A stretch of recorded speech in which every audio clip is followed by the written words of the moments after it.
turbo engine running. Absolute genius. Get this.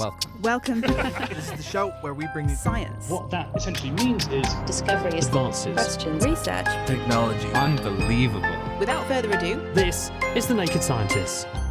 Hello, welcome to the show where we bring you the latest breakthroughs in science, technology and medicine. With me, Chris Smith. And me, Adam Murphy. This week we look at the potential for a third wave of COVID, how the vaccine fares in pregnant people, and some muons behaving badly. Plus, how is it that you're listening to this show right now? We're delving into the science of radio, from how one gets made right through to listening out for alien broadcasts. The Naked Scientists podcast is powered by ukfast.co.uk.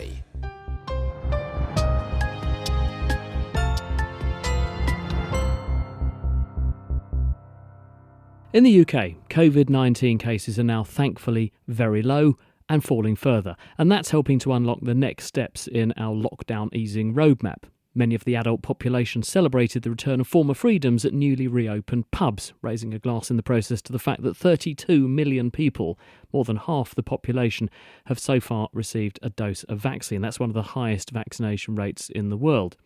It was a bit surprising then to hear the Prime Minister seeming to talk down the impact the vaccine's having on coronavirus infections recently. It is very, very important for everybody to understand that the reduction in these numbers, in hospitalisations and in deaths and in infections, has not been achieved by the vaccination programme. People don't, I think, appreciate that it's the lockdown that has been overwhelmingly important in delivering this improvement. Meanwhile, cases continue to surge across Europe and in South America and India in what many are calling the third wave.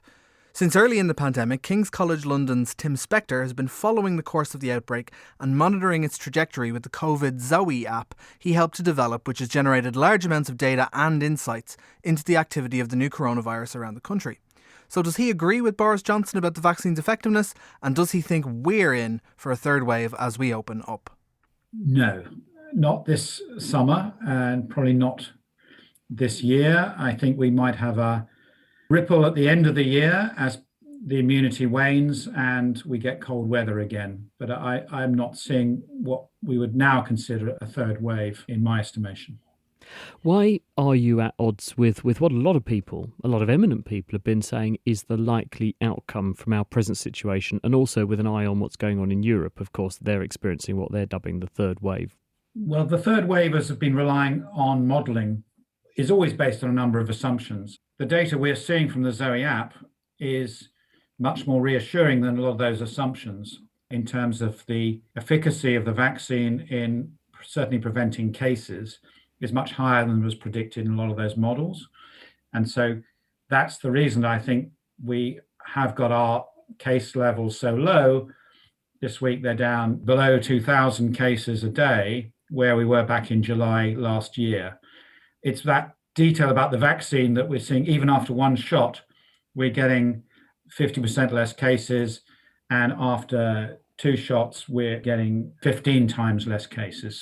That's the thing that heartens me, that we are progressively moving towards herd immunity. That's why I don't think variants, whether they come from abroad or inside, are going to be able to take hold this year. Last week, University College London put out a paper suggesting we were about to cross that magic threshold that had been proposed as a target to achieve some semblance of herd immunity. In other words, the number of people as a proportion of the population that are immune. Do we actually know, though, what fraction of the population need to be immune to stop this thing spreading? Estimates seem to be somewhere between 50 and 75%.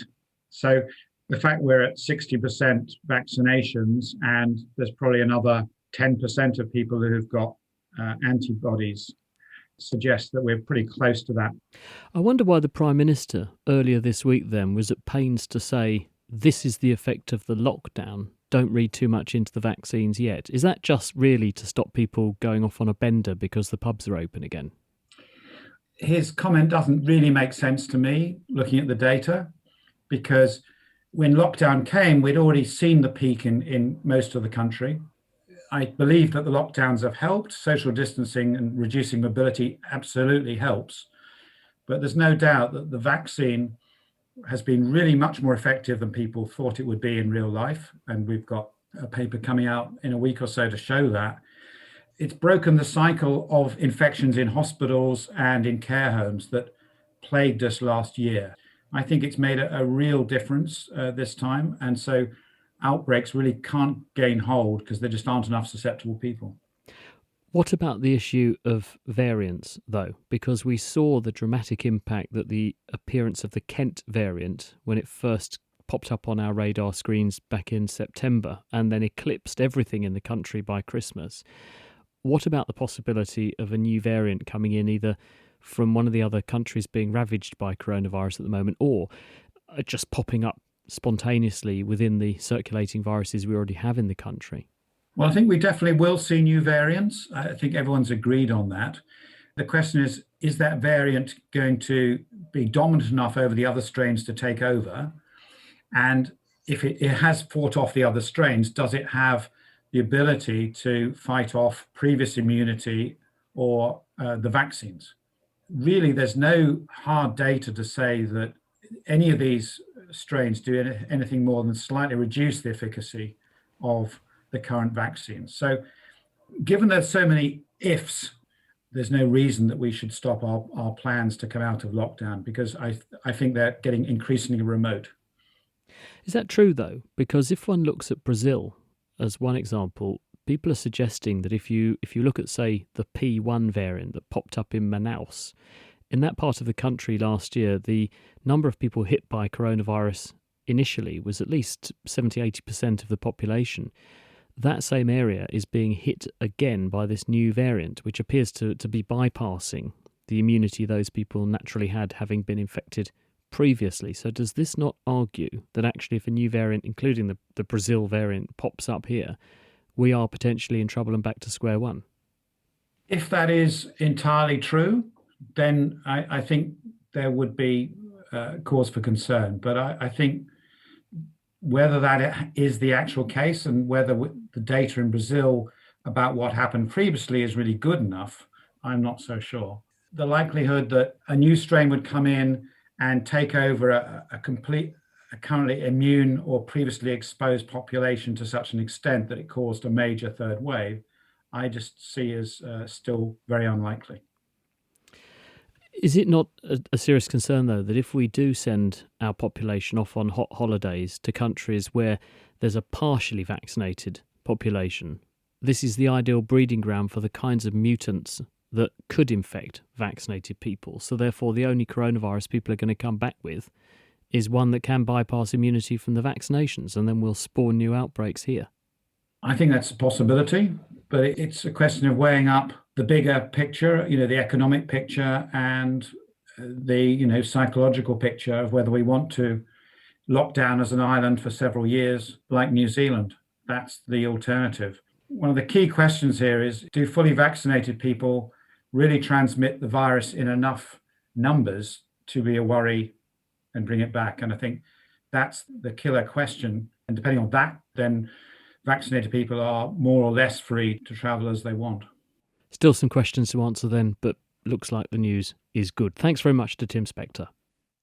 And with another encouraging step forward, the UK's Joint Committee on Vaccination and Immunisation, the JCVI, has now advised that pregnant women should be offered the COVID-19 vaccine at the same time as the rest of the population, based on their age and clinical risk group. This is a change from the previous guidance that pregnant women should only be vaccinated if their risk from COVID-19 was judged to be high. This initial stance was adopted not because there is evidence of danger, but because it is standard practice not to test new drugs and vaccines on pregnant women. So there was initially no data on which to base the claim that the vaccine's safe or that it's effective during pregnancy. But now, real-world data from the US is giving reassuring results, and Phil Sanson heard about one such study from Harvard's Andrea Edlow, who's been measuring antibody levels in over 130 vaccinated pregnant women. The levels of those antibodies were equally high in pregnant and lactating women as they were in women of reproductive age who were not pregnant. I mean, fantastic. Sounds like good news.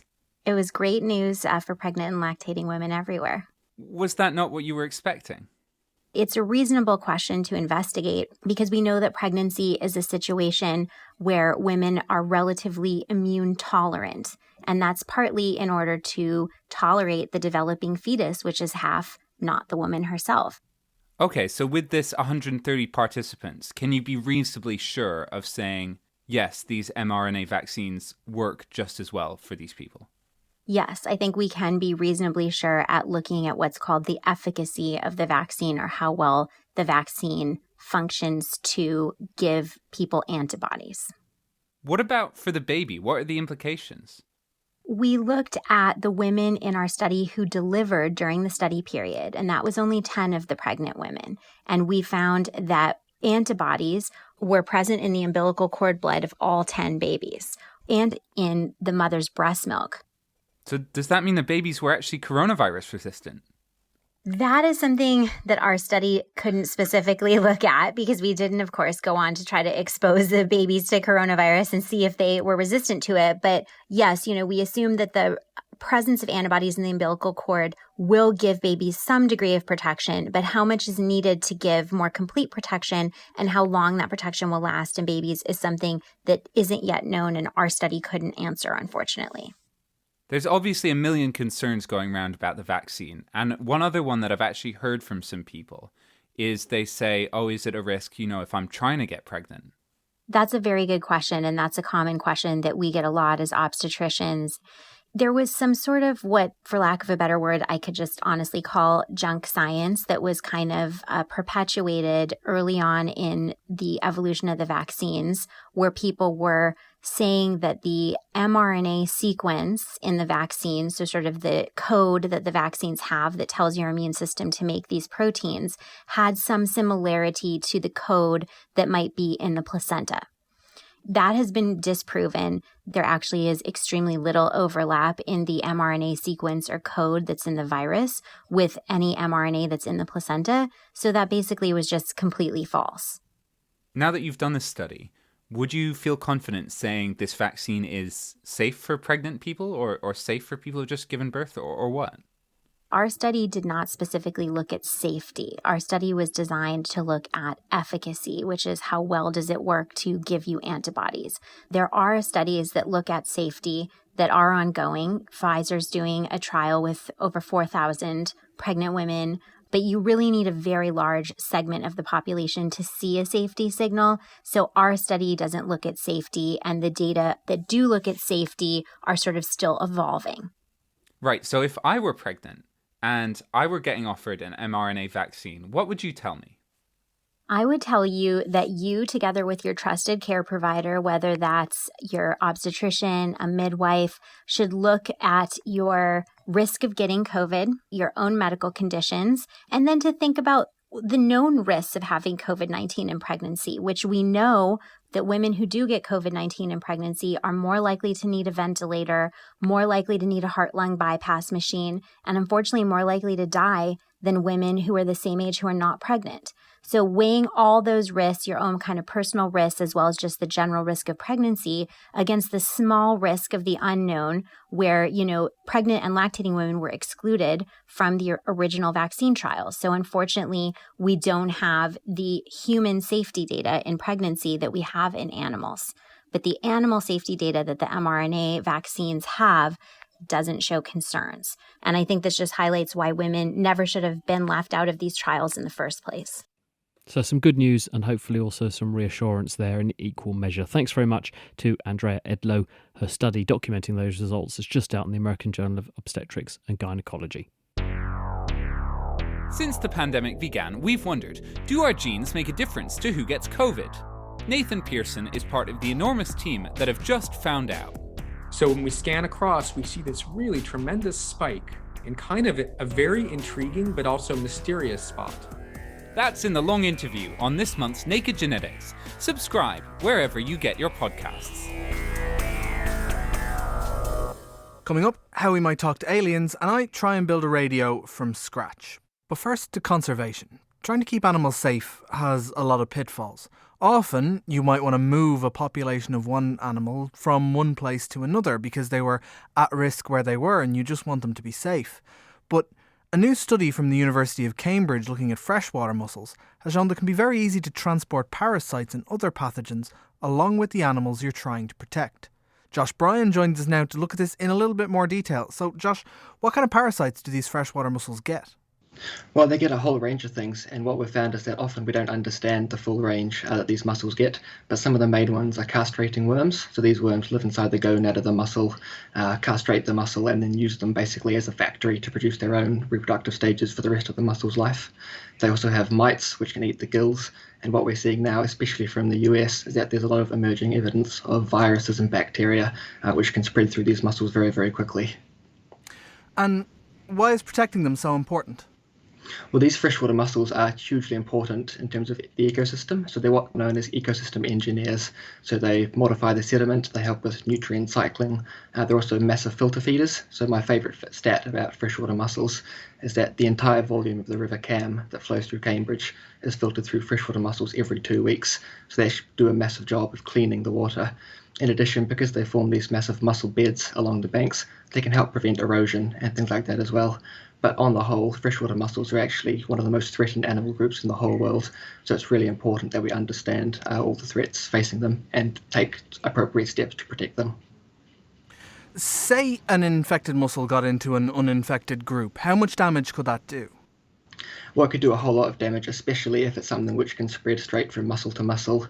You know, if the mussels in the recipient population maybe don't have the same immune response that the previous mussel that was introduced to it does, this could spread very quickly from mussel to mussel, do a whole lot of damage. However, sometimes it'll also depend on the life history strategy of the parasite. You know, some parasites need multiple hosts in their life cycle, and so if those hosts are present or not, that'll determine how much damage these parasites can do. So we really need to understand not only mussel populations, but also really need to look more at parasites and their life histories. And so I get why this is important for mussels and how important mussels are, but is this work applicable beyond them to other animals? Absolutely. So the principles that we talk about in our paper, we think they're relatable to any sort of translocation that we see. What we really want to emphasize in our paper is that, you know, an individual organism isn't actually just one individual. It's a whole community.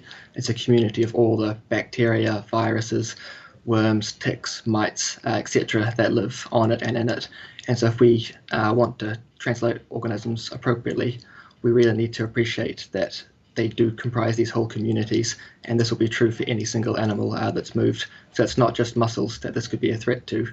Any animal could carry parasites or diseases if we move it around and introduce it to new organisms. Brilliant, very important work there. Josh Bryan, thank you very much, and that work has just been published in Conservation Letters. Just goes to show what an amazing but intricate and tangled web the world ecosystem is, doesn't it? Well, to something completely different, and that's particle physics now. And scientists have recently announced 2 independent discoveries that suggest that we have got a big gap in our understanding of the entities and the forces that govern how the universe operates. Both discoveries hinge on particles called muons. Nothing to do with cats. These are short-lived electrons that are like an electron, but about 200 times heavier. And scientists in the US got very excited when they sent streams of muons circling around a ring guided by magnetic fields and found that the muons wobbled in a way that no one had predicted they would. And in a different series of experiments, this time at the CERN Large Hadron Collider, muons were turning up in their experiments less often than theory tells us they should. Both lines of evidence point there to being something missing in our understanding of how this branch of physics works. If it turns out to be true, it's potentially a massive step forward. To put it into context for us, here's Cambridge University theoretical physicist Ben Allanach, who speculates that there might be a new undiscovered force involved. In America, they were particularly looking at muons because you can make a very precise measurement of the wobble of their spins as they go around a storage ring. And you can also predict very precisely with using the theory what that wobble should be. So by comparing the 2 numbers, you can see whether you've got the theory correct. Of course, the American experiment is saying that perhaps we haven't got the theory correct. So they know what they expect. If our understanding of what the universe is made of and the rules it follows is correct, then these muons should behave in a certain way when they spin them in a ring, but they don't. Absolutely, and they're affected by quantum fluctuations of other particles and forces. If there are additional particles and forces that you don't know about, they will affect the spin in a way that you're not taking into account in the theory, and so the two numbers won't match. How out were the measurements in the States compared with what you would expect if the theory were correct? Statistically, they're out by what's called 4.2 sigma. That means it's not a fluke, basically. These are very accurate measurements to parts per million. So, that's something like, I don't know, measuring the length of your car to the width of a human hair or something. It's incredibly accurate. So in this very fine-tuned world, it's quite a big difference. And contrasting that with what they've been doing at CERN, they've been making measurements also on muons, but coming at this from a slightly different angle. But they've also got some interesting findings this week. How do they align with, or in the same way, not align with theories as to what we should be seeing with the behaviour of muons? So in CERN, they've been producing other kinds of particles and watching them decay into muons and electrons. And they should decay with the same rate into muons as electrons. But it seems like they're only going 85% of the time into the muons. So again, there's a problem when you have muons involved. In other words, it looks like there is a gap in the jigsaw puzzle that is how we model what the universe is made of and the rules it follows. And it seems to hinge on the behaviour of muons. Have we got any insights from these experiments as to what is the missing element? Currently, it's really up to people like me, the theorists, to come up with lots of ideas and then see if they make any sense. And there are a lot of ideas, I have to say. One of them says that the American experiment is due to a new supersymmetric particle, which is also the dark matter in the universe. So people are connecting this to other problems in physics. I personally am working on a new force, and the LHC results would be due to sticking it together more when it wants to go to muons and changing the result. This can also have appeared in the quantum fluctuation in the American experiment, because this force would be coupling to muons and change the wobble of the spin that's measured there. But I have to say, those are just two examples in many. And the real answer is we don't fully know. I mean, of course, you need lots more experimental data to give us signposts to know really what's going on. And if it turns out that you are right and there is an extra force, we've been comfortable with the existence of four forces so far: electromagnetic force, which Michael Faraday was very familiar with. There's gravity, which of course Isaac Newton was very familiar with. And then more recently we've had the stronger and the weaker nuclear forces. This would add a whole new gamut to the game, wouldn't it? I mean, if there is a fifth force, that rewrites physics textbooks. You'd have to rewrite them all, yes. But what you'd want to see, to be sure of this idea, would be to actually produce the particle that carries this force. All particles all forces we know of are supposed to be carried by particles. So, for example, the electric force is carried by photons, particles of light. So you'd want to actually produce and watch this force-carrying particle in order to be sure of it. And just finally, Ben, what does this actually mean for the average person in the street, though? I think if you're interested in the universe and the way it is as we see it, I'm hoping that this is going to inspire us all to learn more about the place in which we live. Well, it certainly inspired me. And of course, we're all very interested in the universe and how it works. Thanks very much to Ben Alanak. And now it is time for the mailbox, where we answer the things that you've been sending in. And James has been in touch to ask us, why does the COVID lateral flow test require a rather unpleasant nasal or throat swab? Why won't spitting saliva into the buffered solution work in the test strips? I took one earlier to come here and it wasn't fun. It felt like I was tickling my thoughts.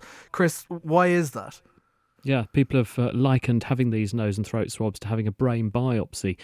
The answer is reproducibility. Saliva is, in certain cases, a very good measure and marker of infection. If you have something that grows in your nose, in your throat, where saliva washes around, you can use saliva to get the genetic information and sometimes the organism itself or its antigens, the things it makes when it grows, and test for them.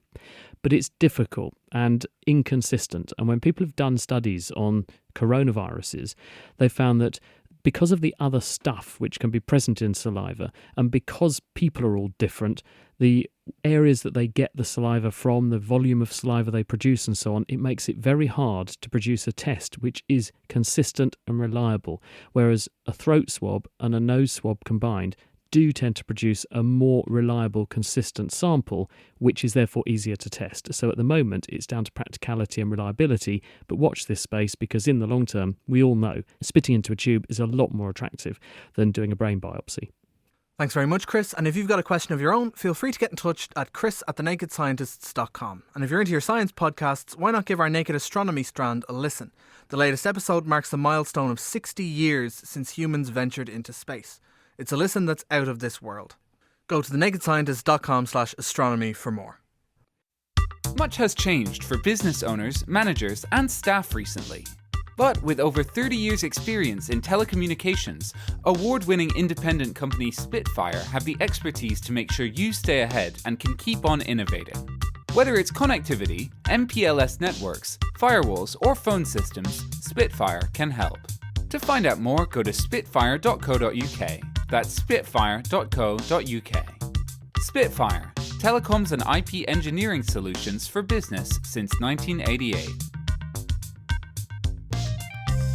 Music in the programme is sponsored by Epidemic Sound, perfect music for your audio and video productions. In this half of the programme, we are tuning into something very near and dear for us, radio. We're going to explore how radio works, how the signal gets from us to you, how radio got started, and are we the only intelligent beings using it? Sometimes you have to wonder, don't you? Well, to kick us off on our adventures in radio this week, Adam has set out to build one. Radio is everywhere, and in a pandemic, people are finding renewed comfort in the little wireless box. The equipment is simple and easy to get a hold of, and you can indulge in the radio while doing a myriad of other things. Radio waves which carry the signal are electromagnetic waves, just like light or X-rays, only they're a lot longer. Where light has a wavelength in the billionths of a metre long, radio waves can be kilometres long. Given the ease you can get a hold of a radio, I thought it should be relatively straightforward to put one together myself. But... oh, this is so many turns, so much copper, this is taking so long. Stay. Copper gets hot when you heat it, Murphy. So I decided to get some help from Dave Ansell. The first bit of the instructions were to wrap a load of copper wire around a tube, so what's that all about? So it's doing two things. The first one is it's acting as an aerial. Radio waves are electromagnetic waves, which means they produce little electric and magnetic vibrations in space. And so they produce little magnetic fields. And if you have a magnetic field through a coil, it will cause a voltage to be produced on that coil. If an electromagnetic wave goes past your coil, it will cause a varying voltage on the coil. Any EM wave going past my coil then can induce a little bit of current in it, which through a circuit you can get a signal, which is a radio. But why so many turns? Why so many coils? There's all sorts of radio waves going past your coil at the same time, but you only want to listen to one of them. And that's one at a certain frequency, a certain pitch, effectively. And so you want to build a circuit which is really sensitive to that pitch, but not sensitive to any other. So the way you do that is you build a resonant circuit. So a bit like if you push a swing, it wants to swing at a certain frequency. This circuit will want to have currents going through it at a certain frequency. And you do that with a coil, which behaves a bit like the inertia of the swing, a bit like your mass on the end of the swing, and a capacitor, which is a bit like a spring. So with the right combination of capacitors along with my coil, I can tune into a specific frequency, a specific station. I've got a little tunable capacitor on this, which has a knob that you can turn to change the capacitance and then change the exact frequency or station that you're tuning into. But that's not the end. My little circuit had a lot of other components, but the other key one is called a rectifier, and that has an important job of its own. Right, so the radio waves you're picking up are at a much, much higher frequency than the frequencies we use in speech. So if you could feed those into a loudspeaker, but you wouldn't hear anything because they're at millions of cycles per second, whereas we hear in thousands of cycles per second. So one of the things the rectifier does is take in a signal that's too high in frequency, too high in pitch for you to be able to hear, and essentially averages it out by just looking at the changes in the amplitude or the loudness, which is in a frequency you can hear. But it's not done yet. But if you put that into a loudspeaker, you can't hear anything because it averages out to zero. So to be able to detect it, you've got to cut away the bottom half of the wave. So you put it through effectively a diode, so you only see the top half of the wave, and then when that's averaged out by the loudspeaker, it will turn into a sound wave at a frequency we can hear. Science demo maestro Dave Ansell. More from him at his website sciansell.co.uk. And do stay tuned, because we'll hear later on how Adam and Dave's homemade radio panned out. Will it work or won't it? Anyway, that's how easy or hard, we'll see, it is to build a radio. But how did inventors actually stumble on this concept in the first place? How did radio come to be what it is? How do we go from our boring, silent kitchens and living rooms to ones full of noise?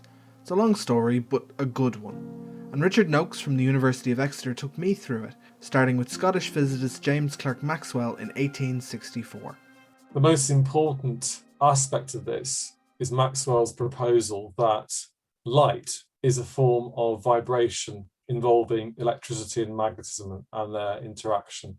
The paper that Maxwell published showed that measurements of electrical and magnetic phenomena produce the right result, or a very good result, to the speed of light, to the known speed of light. And so this gave good evidence, not conclusive evidence, that light was actually a form of electromagnetic vibration. But the thing about Maxwell's work is it's tricky. Students spend years studying Maxwell's equations and then lie about understanding them. So a lot of other bright sparks put time into expanding Maxwell's work, and one of them was British physicist Oliver Lodge. And he's really interested in the possibility that Maxwell's claim that light is an electromagnetic vibration, maybe light can be generated experimentally. And what he does is to produce mini versions of lightning flashes in the laboratory, using effectively the ancestor of today's capacitors. They're called Leyden jars. His work on this effectively leads him to show that the rapid oscillations of a Leyden jar that's sparking produces kind of waves that flow along wires. But independently of Lodge is a German physicist called Heinrich Hertz. And what he finds is something very similar to what Lodge would find in 1887, which is that there's a kind of wave-like phenomenon between wires connected to Leyden jars. But more interestingly, he's able to find waves flowing outside the wires in free space. But Lodge and Hertz weren't really interested in the applications of this. They were interested in the pure science of it all, so they didn't really bother pushing the engineering quite so much. However, Lodge was about to provide some much-needed inspiration. And it's in 1894 that we see him broaching this topic again.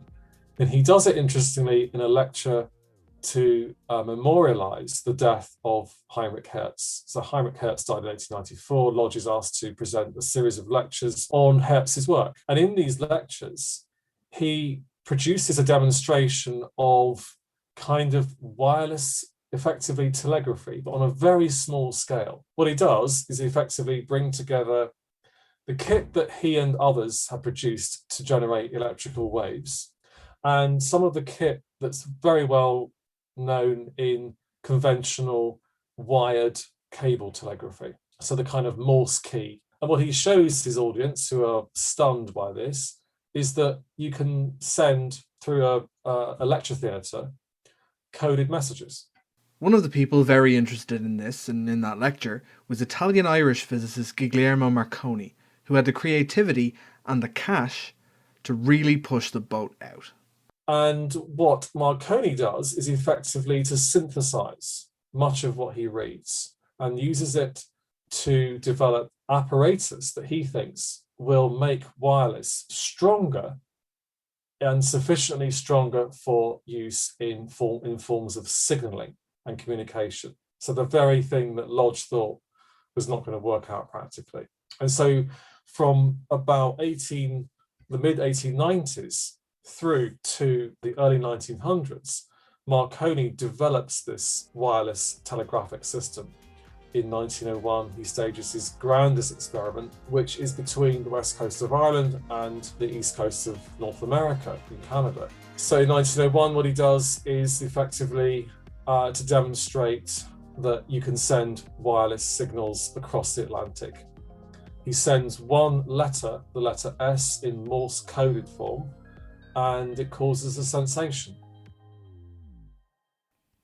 Thanks very much to Richard Noakes. So, Adam, that must be then why they call it wireless. I had always wondered why we talk about the wireless. I mean, it's an old-fashioned term now, but that's the reason, because previously everyone had been sending Morse code through bits of wire. Yeah, you had the wired telegraph, and then suddenly you had a wireless thing that could do the same thing. I mean, can you imagine sitting in that lecture theatre when he did that demo back then? People would have been aghast. They would have been gobsmacked to see a signal just go through empty air. Yeah, through basically nothing, or the ether they thought about at the time. But that's all. It would have been wild to see that. And also, I mean, I can't resist asking you, because of your ancestry, the clue is in your voice. I didn't know Marconi had any kind of connection to Ireland. How did that come about? Yeah, his mother was Irish. She was one of the Jameson clan. That's where his cash came about to do this kind of thing. And then it was where he came across to do his signal. Pretty much every Irish university has something named after Marconi at this point. Brilliant. Thanks for filling me in.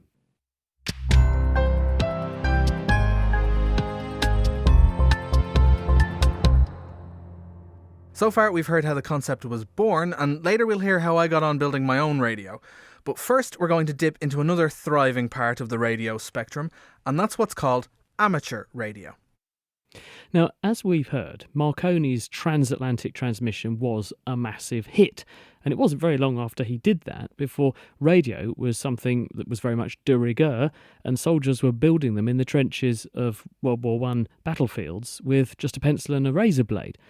But as costs came down, a hobbyist scene of skilled people also got on board and embraced radio and took to the airwaves, and they were using it to communicate all around the world, and it's still very much a thriving initiative today. One of the people who does this is Mike Zero Delta Charlie Victor, more commonly known as Peter Howell, and he's going to explain to us the next key part of the story, which is actually how radio signals are produced in the first place, and information like speech, us talking, is added to them. Before we answer that critical question, though, Peter, how did you end up becoming a radio amateur? Oh, it goes back about 25 years when my elder son came home from school and said he wanted a counterbalance to schoolwork. And I'd always been interested in radio. I had a friend who was in Cambridge District Amateur Radio Club, so we joined, did the courses, took our exams, got our call signs, and the rest, as they say, is history. But that club can trace its origins back a very long way, can't it? I mean, I mentioned World War I there, and the Cambridge Club is about 100 years old. Yes, indeed. We've got documents taking us back to around about 1919, 1920, so we're one of the oldest in the country. I bet your gear's a bit better than theirs, though. Yeah, it's improved a bit since the old spark transmitter days. Well, who have you spoken to? And do you literally do this in your back bedroom? Is this the sort of hobby that it is? I have a shack in an outbuilding. They're always called shacks. You speak to people all over the world, and I guess the ones that are most memorable, as the first one I ever contacted once I got my license, was a guy in Devon. And there's two others that stand out. One was around a Christmas time with a guy in Finland who was snowed in for 3 weeks. He's a farmer in the summer and a forester in the winter. And when he's snowed in, he just goes on the radio and had a very long chat. And the second one I remember was talking to a guy in Florida who had a HF radio in his truck, and he'd just arrived at work in the morning, had sort of 5 minutes to spare, and had a chat with him while he was sitting in the car park at his place of work in Florida. But that's sort of kind of typical, I guess. You mentioned that you had to do various exams and certifications in order to be able to do this. What's involved? There's 3 levels of license, if you like. The first one is the foundation license, and that allows you to transmit with about 10 watts of RF power. And that's enough to get you all over Europe, into Russia, and when the propagation is good, into North America, and when the propagation is really good, worldwide. The next stage is the intermediate license, and that gives you access to 50 watts of RF power and a few more frequencies. And with an intermediate license, you can then build your own equipment as well. And then The top level one is the full license, and you can transmit with up to 400 watts, build your own equipment, and use all the amateur frequencies. Can you talk to the space station? Because I'm sure I've spoken to someone before who said that they had booked a time and they were having a chat with people on the International Space Station. Yes, indeed. Some of the astronauts have a radio license, and in the 2-meter band, if you can book a slot and talk to them as they come over, and it's a very popular demonstration in schools. I've not done it personally, but I know people who have. You mentioned the propagation. You said when the propagation's good. What did you mean by that? It's linked to the sunspot cycle, which the 11-year cycle of activity on the sun. And we're just going into cycle 26, I think it is. And as the number of solar flares build up and the amount of ultraviolet light that coming off the sun increases, the ionosphere, which is used to refract radio signals round the curvature of the Earth, becomes more active, more refractive, and you can get some amazing distances on very minimum amounts of power. So you basically bounce your signal from your antenna on the Earth's surface up onto that notional layer of sort of charged particles out in space, and then it reflects it and refracts it more accurately down to another space on the Earth's surface. Absolutely right. So it refracts off the ionosphere, and then 70% of the Earth's surface is covered with water, which is a good reflector, bounces off the ocean back up to the ionosphere, and in 3 or 4 hops, that's how you get round to Australia. Goodness me. Now, let's sort of bite the bullet now then, because you have to answer the crucial question, because so far we've learned about, making radio waves. We've learned how they did it back in the early days and set people's, eyes popping out of their heads with those demos, which would have been almost like magic, I would think, to the audiences in those lecture theatres when Lodge and his colleagues were doing this. But when we want to apply voice to radio, like we're talking now, how is that done? Because how do you take just a signal, an electrical signal, and actually make it so that you can apply information to it that can be received? I suppose the easiest way is by CW or carrier wave, where you turn your transmitter on and off to generate the CW characters, just like sending Morse with a lamp, which is what it is. Second way is by means of amplitude modulation, where you blend your voice or you impose your voice pattern onto the radio frequency carrier wave, and it varies the height or the amplitude of that wave in sympathy with the audio pattern of your voice. So the envelope, it gives you an analog, the varying envelope gives you an analog of your audio signal.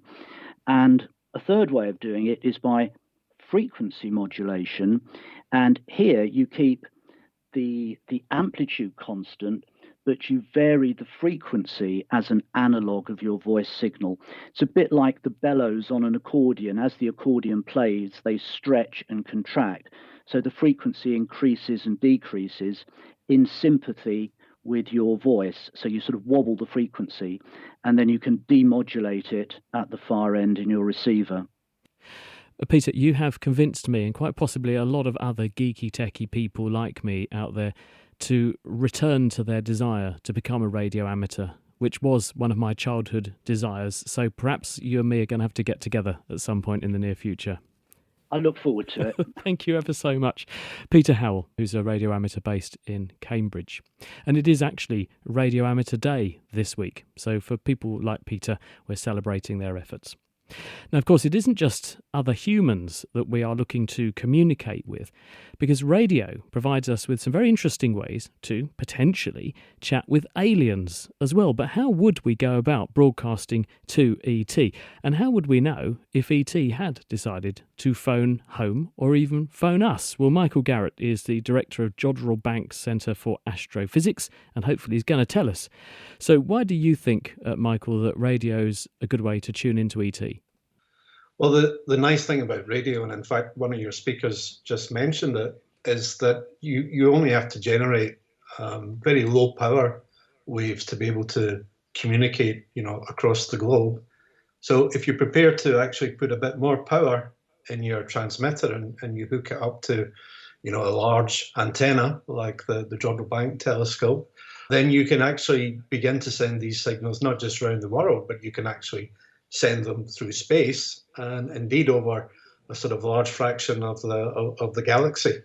It doesn't cost very much, which as a Scotsman, that's always a good thing. I wouldn't dare to say so, Michael. But once you've made the signal, if it's in space already, does that mean it's going to propagate indefinitely? Because there's nothing, unless there's a star or some other entity in the way, it's just going to go on forever until we pick it up. Exactly, yeah. And radio is really good at that. As you go up to higher frequencies, even when you go into the near infrared and the optical, and even when you get to X-rays, then you get absorption by dust. So anything that's in the path of the electromagnetic signal will get absorbed. But radio will just go through everything. That's one of the reasons we use it sort of so prolifically here, with Wi-Fi, for example, or mobile phones, is that radio waves can travel through windows, they can travel around corners, even go through sort of walls, etc.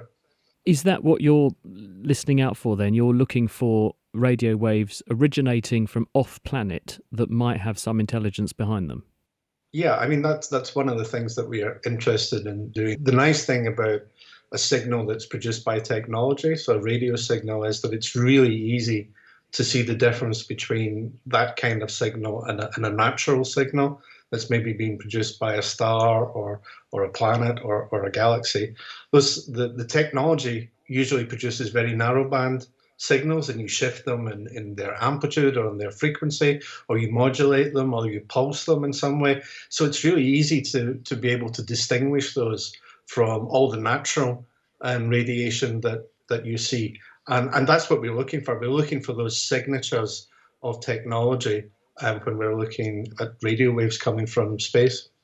Isn't an inherent problem with this the scale that we're talking about? When one considers how big the universe is, how big just our own neck of the cosmic woods is, our own galaxy is 100,000 light years across, isn't it? So if there are aliens out there, then the signals that are travelling at the speed of light will have had to have been travelling to us for us to detect them for a really long time. So are they going to not be really, really very advanced, way more advanced than we are, for example, in order to have made those signals to give them time to get to us? They almost certainly are more advanced than we are. I mean, we've only been a sort of technical civilization for, say, the last 100 years, if you define that as being when we started to use radio waves back in the time of Marconi. So we've only been doing that for about 120 years. And yes, the scale is a problem. The Milky Way is really, really big.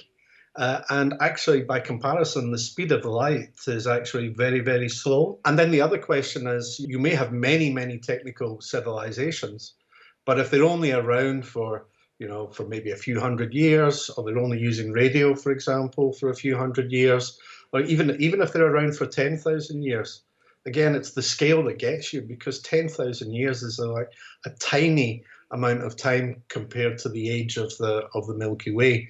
So you could have civilizations, many of them just coming and going, but they never overlap in time or in space.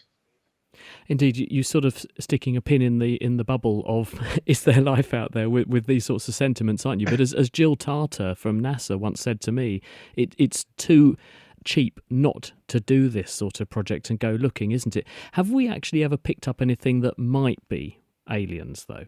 I don't think so. There's been a few interesting signals recently, actually reported in December. There's a very interesting signal, but it looks as though that's going to be sort of local radio frequency interference now that the data have been properly analysed. So I don't think we've really had a good example of a signal. But as you say, we can do all sorts of sort of normal astronomy.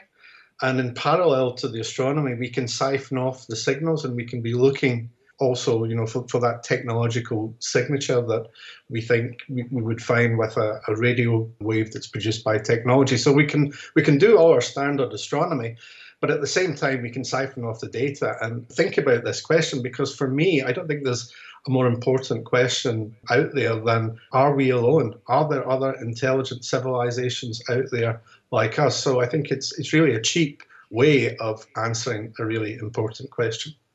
And what constitutes to you intelligent life or evidence of intelligent life? Are we sort of looking for the alien equivalent of the Naked Scientist radio program? Is that what you're looking for? Well, it could be that, yeah. But it could be all sorts of things. For example, it could be radar systems that perhaps other civilizations are using for their aircraft or for tracking missiles. So it doesn't have to be sort of radio shows per se. We're using radio for all sorts of different types of things. We use them in our mobile systems. We use them in Wi-Fi. We're completely surrounded here by radio waves. And those radio waves are actually moving off-planet. We have the Starlink system that's going to provide Wi-Fi from orbit. We have spacecraft that are moving out into the solar system and beyond the solar system. So sort of that radio halo and all that radioactivity, we might expect to find that with another technical civilization. We certainly want to look for that. If you were pushed to give an answer to this next question, how likely do you think it is in the next 50 years that we're going to find evidence of alien communications? Yeah, I think we've never been in a better position to do it. We're now doing systematic surveys with the best possible equipment, and that's been funded through the Breakthrough Listen program that Yuri Milner and Julia Milner have been funding. So we're really doing proper surveys now. I don't know about 50 years, but I wouldn't be surprised if something turns up in the next 10 years. And I think it's definitely worth a couple of quid. For a Scotsman, that's really saying something, isn't it? Michael, thank you very much indeed. That's Michael Garrett. He's the director of Jodrell Bank Centre for Astrophysics. And I suppose I should also say thanks very much to our other guests this week, Dave Ansell, Richard Noakes and Peter Howell. Adam, moment of truth. How have you got on with building your radio? Something of a mixed bag, I'm afraid. I have a thing in front of me, and it definitely is an AM receiver. It can pick up signals, and it gets unhappy when I put it near electrical things, but unfortunately... Can it detect aliens? No, it can't detect aliens, and it can't even detect other radio stations. I think I have enough coils, or too few coils, or not enough things, or whatever. It doesn't sound like a success story, Adam. It is an AM receiver. It's just not one that can pick up radio stations, but it is receiving. You have some homework to do for next time. Definitely I do. And lastly, to Question of the Week, where Phil Sansom has been looking into the details of Mejnoon's electric question. During science lessons, my teacher told me that when an electron excites, it jumps to another orbital around the nucleus. Remember, electrons are tiny particles, and they move in patterns called orbitals.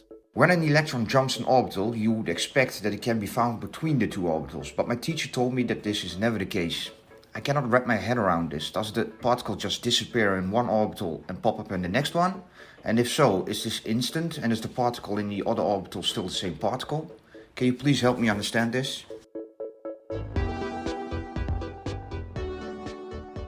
Mejnoon, don't worry, you came to the right place. Here's physicist Ankita Anirban. Hi Mejnoon. She's here to answer what happens when an electron jumps to a new orbital. From what you've said, it seems to me like you're imagining orbitals as concentric rings around the nucleus. It's probably the image you've been given in school. And this is a very useful model. But in fact, all models are actually just approximations, and sometimes they break down. And in this case, you found the fatal flaw of this particular model. As soon as you ask, is the electron sometimes between orbitals, which is a very fair question, there's actually no good answer. So we need to think about a different model. A more accurate way of understanding electrons is through a theory called quantum mechanics. Quantum mechanics explains how particles like electrons work, and it uses probabilities to do so. So when we say an electron is in a certain orbital, it just means that it's quite likely to be in that general area. In quantum mechanics, when the electron gets some extra energy, it doesn't jump to an outer orbital, but as it revolves around the nucleus, its path is more likely to be further away from the center. This might seem quite abstract to you, but according to quantum mechanics, an electron isn't actually a tiny billiard ball hopping between orbitals. A better way of thinking about it is more like a little fuzz of mass and energy that's very hard to pin down. Again though, this is still just a model, which also has its limitations. Here's another comparison from our forum. Chiral SPO says to think of the electron as a wasp. It can be calm or it can be angry. There is nothing in between, and it can instantly go from one to the other or back. Again, just a metaphor for something extremely complicated. And even though I'm a physicist who deals with electrons daily, trying to actually imagine an electron is very difficult for me. And to be honest, it's also sent me down a philosophical rabbit hole. Well, thanks to Ankita for diving in for us. Meanwhile, our next question comes from listener Ellie, who has been pointing and clicking and then wondering, How do zip files work on my computer? So, can anyone help unzip that one for Ellie? If you can help, come join the debate on our forum, thenakedscientist.com/forum. Or if you'd like to ask us a question, we're at chris@thenakedscientist.com or use the web form at thenakedscientist.com/question. And before we go, we have an exciting opportunity or two to tell you about here at The Naked Scientists. We are hiring and we're looking for producers and presenters to join the team. Find out how you can apply at nakedscientist.com/job. Thanks to Adam, who put the programme together this week, and join us again next time to find out how to make your home greener, as governments in some countries are now stipulating that new houses built after 2030 are not going to be allowed to connect to the household gas supply. We need to know how we can sympathetically and sustainably heat, decorate and furnish our homes. The Naked Scientist comes to you from Cambridge University's Institute of Continuing Education and is supported by Rolls-Royce. I'm Chris Smith. Until next time, thanks for listening and goodbye.